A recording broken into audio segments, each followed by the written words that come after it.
Y llegó la hora también de hablar de todo el balance de la jornada electoral del día de ayer. Diego Baguet nos acompaña en el día de hoy. Diego, muy buenos días.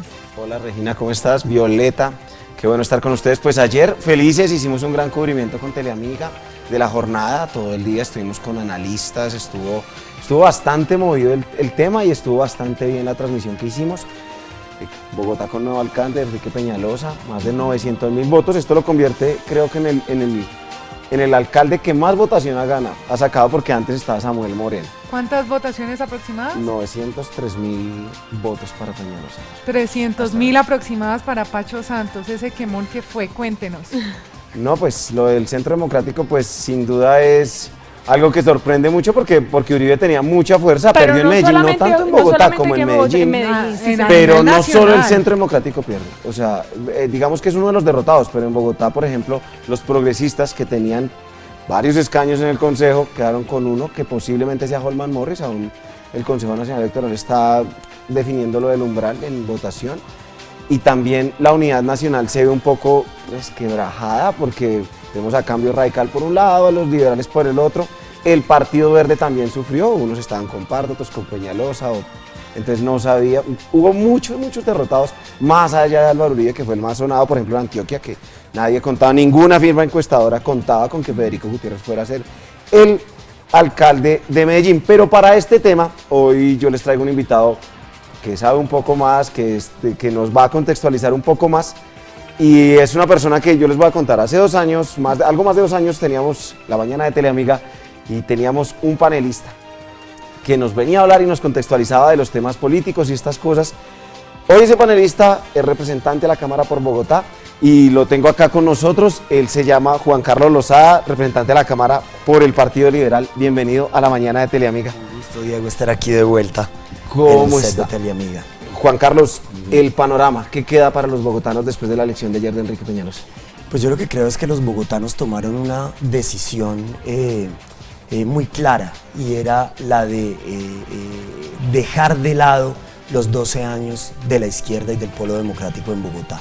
Entre Rafael Pardo, Enrique Peñalosa y el candidato del Centro Democrático, Pacho Santos, suman más de 1,5 millones de votos, casi llegando al 1.700.000 votos, y todos esos votos son un no más continuidad a un proceso que llevaba ya 12 años en la capital de la República. Así que yo creo que si hay algún derrotado, digamos, contundentemente en estas elecciones, es la izquierda en Bogotá y, por supuesto, Gustavo Petro. Creo que el balance de su administración hizo que los bogotanos buscaran otras opciones. Y Enrique Peñalosa, desde el principio de su candidatura, planteó, digamos, su campaña basado en, digamos, esa transformación de una Bogotá que pase de la izquierda hacia eso que él llama la Bogotá de antes, de Mocus y de él, y creo que ese fue el mensaje que terminó calándole a los bogotanos. Según su posición, ¿cuál va a ser el primer paso que va a dar Enrique Peñalosa para esta transformación que él propone en Bogotá, que él promete en Bogotá? Pues yo creo que Enrique Peñalosa va a querer volver a las políticas que él ya había fomentado en Bogotá. Creo que él va a querer recuperar cuanto antes el espacio público. Creo que ahí ya se presentarán los primeros inconvenientes de Enrique Peñalosa en la alcaldía de Bogotá, porque son muchos los problemas sociales de los vendedores ambulantes de nuestra ciudad. Y ojalá que Enrique Peñalosa recupere el espacio público, que es de lo más necesario. Todos estamos de acuerdo. Es cruel lo del espacio público en Bogotá. Es terrible. La verdad es que a uno le daba tristeza pasar por cualquier calle de la Candelaria un fin de semana, cuando Gustavo Petro permitió que los andenes se volvieran una vitrina de basura, una vitrina de chécheres, como dicen las abuelas, que salía la gente a vender, pero además, digamos, volviendo una ciudad invivible, fea, pero además de todo insegura. Entonces, el primer paso que yo creo que el alcalde Enrique Peñalosa va a dar es recuperar el espacio público. Miremos si lo va a poder hacer de manera concertada y sin atropellar a los vendedores ambulantes. Ese será un primer reto, y no hay que olvidarse, bien lo decía usted en la introducción, que el Polo Democrático, gracias a que tuvo una candidata fuerte, si bien ni cerca de lo que ellos esperaban, pues logró un número importante de concejales que seguramente saldrán a hacer una oposición feroz a este tipo de medidas que ellos defendieron durante 12 años. ¿Cómo va a gobernar Peñalosa? Porque bien o mal tiene que lograr alianzas en el Consejo para poder, por ejemplo, esta mañana lo escuchaba yo en una entrevista, anular el decreto 562 de Petro, el que permite la urbanización de edificios muy altos. También le escuché que la LOA que va como sea porque tiene licencias ambientales. Y además el mandar la 63, la calle 63 desde el conector que queda en la circunvalar, que es la oreja grandota que hicieron hace mucho tiempo, subterránea. ¿Cómo va a lograr Peñalosa sacar todo esto adelante en el Consejo cuando, con quién piensa usted que él se va a aliar en el Consejo, con qué partidos? De Diego, antes que todas esas obras piense que se viene el POT. A Petro le tumbaron el POT porque decidió sacarlo por decreto cuando ya había sido negado en el Consejo de Bogotá. Eso lo que quiere decir es que Peñalosa va a tener, como lo tuvo en su primera administración, la oportunidad de expedir un POT que esta vez no va a durar 12 años como duró el anterior, sino que va a durar 16 años este POT. Ahí se está jugando el futuro real de esta ciudad por los próximos 16 años. ¿Cómo va a lograr las mayorías en el Consejo de Bogotá? Tiene una bancada de Cambio Radical, que fue el partido que mayoritariamente lo apoyó, que tiene hoy la bancada más grande en el Consejo de Bogotá. Tiene a los conservadores que lo apoyaron abiertamente para la alcaldía, ellos son 3, más los 8 o 9 que sacó Cambio Radical, creo que fueron 9, ahí ya tiene un cuarto del Consejo de Bogotá.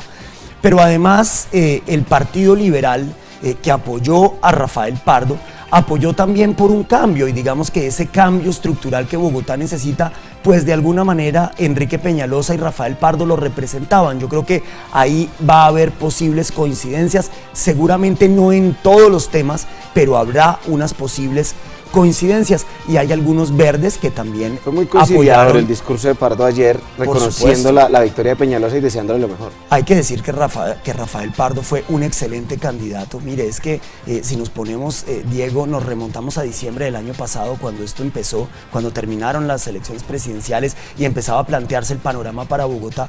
Rafael Pardo tenía el 8% en las encuestas, logró llegar al 28%, sacó más de 750,000 votos. Eso es una verdadera hazaña, no solamente para el Partido Liberal, sino para Rafael Pardo, y creo que ese resultado lo tiene muy merecido porque él es un señor, y creo que ayer lo demostró con su discurso. Se puso a las órdenes de Enrique Peñalosa diciéndole que él quiere aportar para que Bogotá siga adelante, dejar atrás los hechos de campaña y empezar a construir juntos. Rápidamente para terminar, Germán Vargas Lleras, 2018. Pues se ve muy fortalecido el Partido de Cambio Radical y por supuesto Germán Vargas Lleras, no solamente por el tema de Bogotá, que como usted lo sabe, Diego, es definitivo, sino que se quedaron con la gobernación de Cundinamarca, se quedaron con la gobernación del Huila, se quedaron con gobernaciones muy importantes y estratégicas de caras a las elecciones de 2018. ¿Es muy apresurado hablar de Carlos Fernando Galán para el 2020? Pues yo creo que primero vamos a tener que hacer balances de lo que Peñalosa logre o no hacer, pero definitivamente digamos que una vez que se está en el poder, y creo que en Bogotá eso se ha evidenciado en los últimos 12 años, que a pesar de la debacle de Samuel Moreno se haya logrado escoger de nuevo a un alcalde de izquierda, eso demuestra que todavía estar en el poder da unas garantías en Bogotá. Y entonces en ese sentido, pues digamos que hay alguna probabilidad de que eso suceda. Sin embargo, creo que es muy temprano para decir. ¿La era política de Álvaro Uribe termina?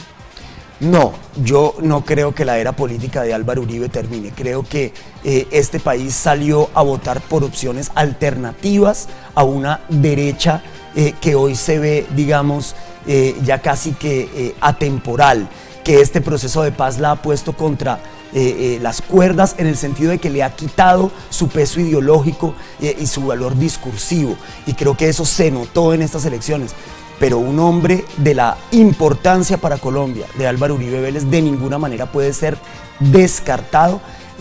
Por supuesto que en Bogotá se esperaba muchísimo más, había gente que decía que ellos iban a poner 12 concejales, yo nunca lo creí, yo siempre pensé que iba a ser una votación parecida, razonable a la que ocurrió para la Cámara de Representantes, donde obtuvieron 5 curules, aquí 6 en el Consejo. Juan Carlos, de verdad, qué placer volverlo a tener acá en La Mañana después de tantos años, como lo decíamos, fue integrante de este equipo de La Mañana. Así es. Ahora es representante de la Cámara por Bogotá. Así es. Mil gracias por venir, esperamos seguirlo teniendo acá en el set de la mañana. No, Diego, cuantas veces me inviten, usted sabe que aquí vendré porque Teleamiga es mi casa, usted es mi compañero, este set siempre me acogió con la mayor, con el mayor gusto, así que un saludo para toda la audiencia. Vamos a una pausa y continuamos después con más invitados en la mañana.